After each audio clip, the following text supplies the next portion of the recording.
ಯಾರನ್ನ ನೋಡಿದ್ರೂ ಸಾಕು, ಕೈಯಲ್ಲಿ ಮೊಬೈಲ್, ಕಿವಿಯಲ್ಲಿ ಇಯರ್ಫೋನ್ ಇದ್ದೇ ಇರುತ್ತೆ.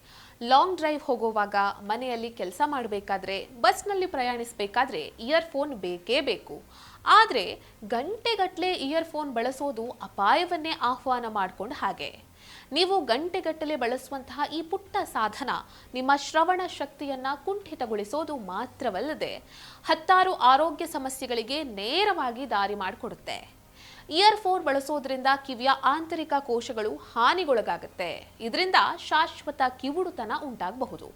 ಹಾಗಾಗಿ ಇಯರ್ಫೋನ್ ಬಳಸುವಾಗ ಶಬ್ದದ ಮಟ್ಟ ಯಾವಾಗಲೂ 60%ಕ್ಕಿಂತ ಕಡಿಮೆ ಇರೋದು ಸೂಕ್ತ.